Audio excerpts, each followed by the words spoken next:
So it's 5:43, David, and we're off to James Bay, I believe, and it's the 2014 municipal election in Victoria. And how do you feel about so far the election? Well, we're about halfway through this election, and as far as I can see, there's not really much of a communication between the politicians and the public.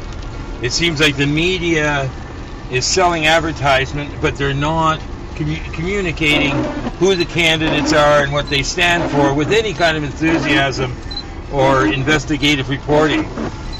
So in the way I'm looking at it, this election is like a fraud on the people. It's not the people. There's no way they could know who they're voting for with the information that they're given. It's all paid advertisement. Addressing the issues that's been really important to you.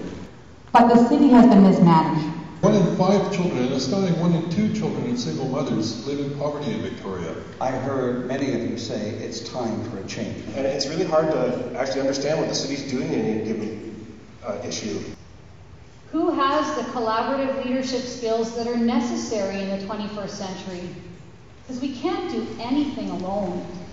I think I'm the only serious candidate here, and these are all the fringe candidates. Victoria has 350,000 people. It has 13 mayors. The Highlands has 1,500 people.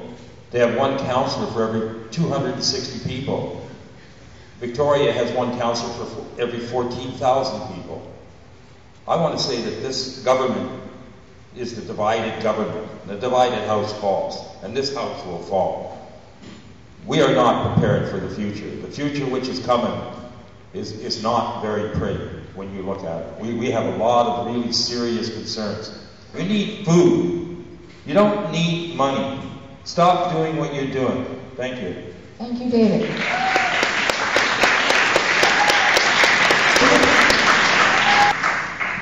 I would turn the parks into tent cities. In 2008, the city of Victoria had to pay our lawyers $285,000 for being fundamentally unjust. That was under Mayor Fortin here. And thanks for the $285,000, by the way. That's what they paid our lawyers. The city is in trouble. It cannot look after the infrastructure which it created when there was an abundance. We're now coming into a very serious time. And I believe that tent cities, like the one they had recently in Vancouver, where they had 250 tents show up within a matter of days, and recently had the police come in and move them out, they're a sign of the future. And so I would like to see emergency preparedness camps built with the really loving support of the community. Like, participate with it. Don't let it be taken over by, like what the police did in Vancouver. They put all the drug addicts into the camp and basically destroyed the camp. I think get rid of the government that we've got and come back to the community base. So if you need something and you see a need for it, you do it. Don't wait for these guys to do it. They're just a big draw, a big drain. You don't need government the way it is. So it's going to take everybody to stand up in a new way and do what you can to make this a better world.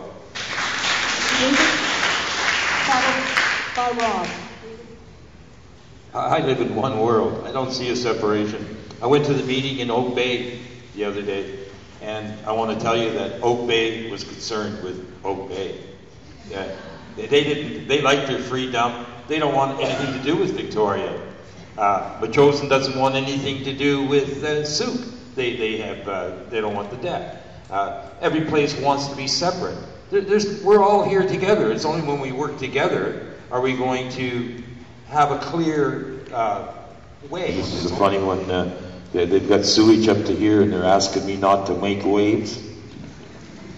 I think there's some really good experts out there on the sewage thing, and I think it's time that we really listen to who is an expert here and not listen to who's got the most money to make from this project. I think the CRD here is entirely in a bad place with the communities. They're a non-elected government, and they control basically the services over 13 municipalities. They spend, I think, something like $140 million, and the CRD is wow, they got to go. If I was elected mayor in the 13 municipalities, the CRD would be gone. And I think I would listen to some really good expert advice on what to do with the sewage.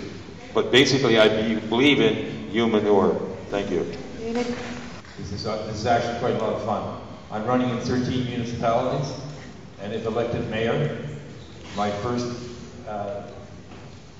thing that I would like to do is have David Arthur Johnston as my police chief. David Arthur Johnston is a monk. He does not use money. He hasn't touched money for 10 years. And he has stated that he will live in Tent City. And if you would like to establish Tent City in Victoria as an emergency preparedness camp for a future that's coming on fast. And there's going to be some really dynamic changes globally that you're going to witness in the near future. And one of them will be the collapse of money. Money's going to leave you high and dry. You're not going to be able to survive with money. All your insurance plans, forget it. They're not going to do it. We're going to have a government that is from the people. It's from each one of you standing up and doing what you can to help your neighbor and to help your community figure out how to work with our world in a small, real way.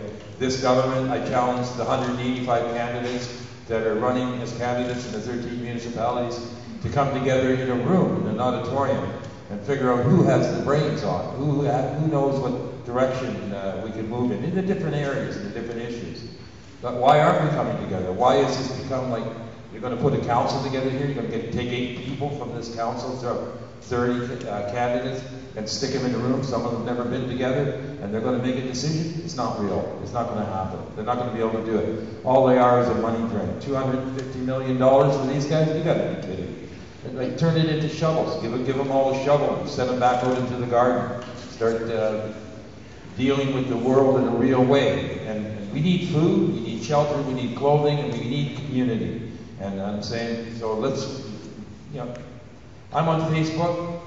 If anybody wants to relate, I live at just below the observatory on West Sandwich Road.